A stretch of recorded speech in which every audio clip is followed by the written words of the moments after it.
అంత 2 వీక్స్ జరిగిన nomination చెత్తలో nomination అన్నమాట. కానీ థర్డ్ వీక్ లో జరిగిన నామినేషన్ చెత్తతో మొదలైంది, సూపర్ హిట్ అయింది. మామూలుగా లేదు మాట.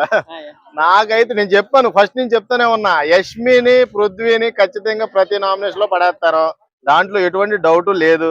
ఖచ్చితంగా ఇంకోటి ఏంటంటే యష్మి హీటెడ్ ఆర్గ్యుమెంట్స్, అబ్బాబ్బాబ్బా భలే ఉందిలే అసలు. రాత్రి అయితే నామినేషన్ లా లేదు, నాకు అసలు వాళ్ళ మీద కక్ష తీర్చుకున్నట్టు అనిపించింది. ఫస్ట్ మణికంఠ అబ్సల్యూట్లీ సూపర్ అసలు. ఎందుకంటే నువ్వు గుమ్మడికాయలతో అంటే భుజాలు తడుముకున్నట్టు నువ్వు చేసిందంతా చేసి నేనేం చేయలేదంటే ఎలా కుదురుద్ది? అర్థమైందా? నువ్వు గుమ్మడికాయల దొంగ దొరికేసావు ఈసారి నామినేషన్ లో. పోయినసారి 2 నామినేషన్లు తప్పించేసుకున్నావు, చక్కగా సేఫ్ గేమ్ ఆడేసావు. ఈసారి నామినేషన్ లో పెట్టేశారు నిన్ను గట్టిగా, ఇంకా నువ్వు ఎక్కడికి తప్పించుకుంటా లేదు. ఫస్ట్ ఒకటే చిన్న మాట, నీ మాట గడ్డొచ్చాను. ఫస్ట్ అప్రిషియేట్ చేయవలసిన పర్సన్ ఒకడు ఉన్నాడు ఇక్కడ. బిగ్ బాస్ గడ్డి పెట్టిన తర్వాత మారిన పర్సన్ ఒకళ్ళు ఉన్నారు, వాళ్ళిద్దరు ఎవరంటే అభయ్ నవీన్. ఫస్ట్ అప్రిషియేట్ చేయాలా థర్డ్ వీక్ నామినేషన్స్ లో ఖచ్చితంగా. ఎందుకంటే సెల్ఫ్ నామినేషన్ కోరాడు బిగ్ బాస్. ఒకళ్ళైతే ఇద్దరు చీఫ్ల్లో ఒకళ్ళు సెల్ఫ్ నామినేట్ అవ్వాలా, అది మీ ఇద్దరే డిసైడ్ చేసుకుని అన్నాడు. ఆ విషయంలో అభయ్ నవీన్ వేరే ఛాన్స్ ఇవ్వాలా, నిఖిల్కి ఛాన్స్ ఇవ్వాలా. I appreciate that. సూపర్ అంటే సూపర్, నాకు బాగా లేదు.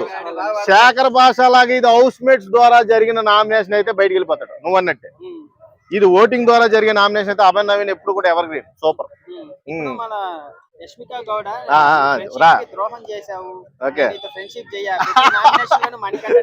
కాదు ఒక విషయం క్లారిటీగా ఇస్తా. పాపం మణికంఠ కూడా ఫ్లడ్ చేశాడు మొన్న వీక్ లో. ఫ్లట్టింగ్ ఎంతో కొంత మనసు చిలకలు కదిలినాయి లోపల.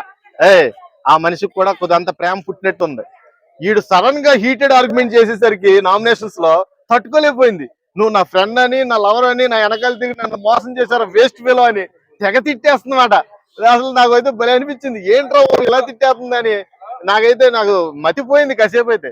ఆడు ఈ రకంగా చేస్తాడని నేను ఎప్పుడు అనుకోలే. మణికంఠకు మరే డిఫెండింగ్ స్కిల్స్ వచ్చినాయి, సూపర్.